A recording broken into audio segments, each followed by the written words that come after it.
Hello les amis, je vous retrouve pour une nouvelle vidéo sur le football et la Coupe du Monde 2026 et je vais vous présenter le débrief en statistique du match Canada contre Qatar, un match qui avait lieu ce vendredi 19 juin pour le compte de la deuxième journée dans le groupe B et un match qui s'est terminé par la victoire explosive du Canada, 6 buts à 0. Alors dans cette vidéo, on va revenir sur les statistiques, surtout les statistiques des buts de cette rencontre avec les faits, les grands faits de ce match. On verra les statistiques des deux équipes et on terminera par le classement du groupe B mis à jour avec tous les résultats et les prochaines rencontres à venir et scénarios possibles. Et donc une victoire 6-0 du Canada qui s'est dessinée très rapidement grâce à un but de Larin à la 16e minute. C'est vrai que le Qatar a eu beaucoup de mal à exister.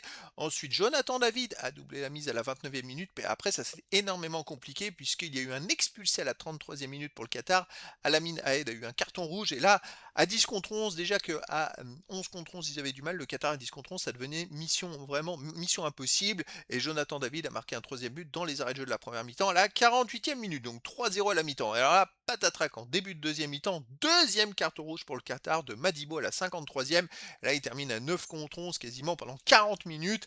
Avec la chaleur, ça devenait très compliqué. Et donc Saliba a marqué un but à la 64e pour le Canada. Puis Almané contre son camp 75e. Et enfin, Jonathan David qui réalise un triplé et qui marque aussi à la 92e minute pour une belle victoire du Canada, 6 buts à 0. Alors les statistiques des deux équipes, il y a eu forcément à 11 contre 9 pendant 40 minutes, ça va tout pencher en faveur du Canada. Déjà qu'à le début du match c'était en leur faveur, mais à la fin là c'est vraiment un écart monstrueux entre ces deux équipes, 79 de possession de balle à 21% en faveur du Canada, 567 passes tentées à 162, 515 passes réussies à 104. Le Qatar n'a réussi que 104 passes réussies en à peu près 100 minutes de temps de jeu, puisqu'il y a eu des arrêts de jeu.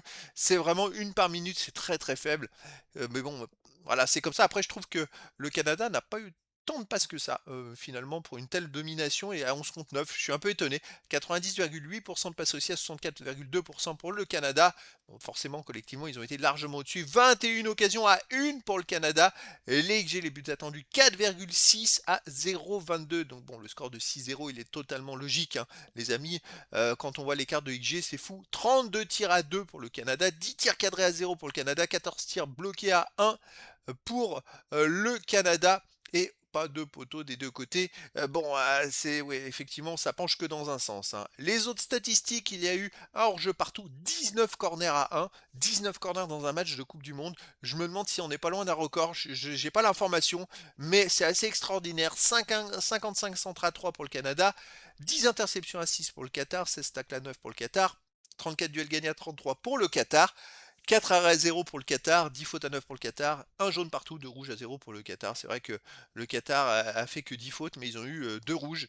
Bon, c'est comme ça, c'est le foot. Alors, au classement dans ce groupe B, le Canada et la Suisse sont en tête avec 4 points. Dernier, Bosnie et Qatar. Alors, ça peut encore s'équilibrer, hein, puisque, si vous voulez, à la dernière journée, on a un Suisse-Canada.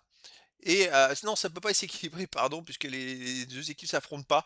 On a donc Canada et Suisse avec 4 points qui sont presque quasiment qualifiés.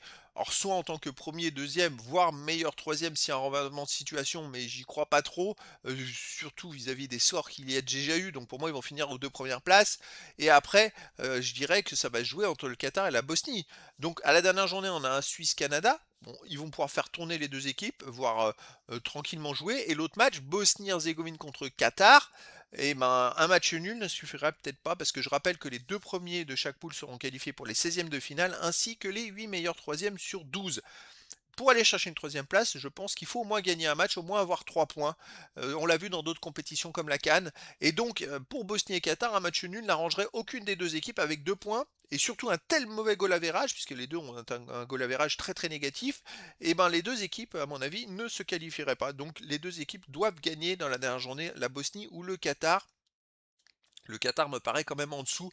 Donc je me dis que si la Bosnie gagne, avec 4 points, ils seront dans le pire des cas meilleur troisième.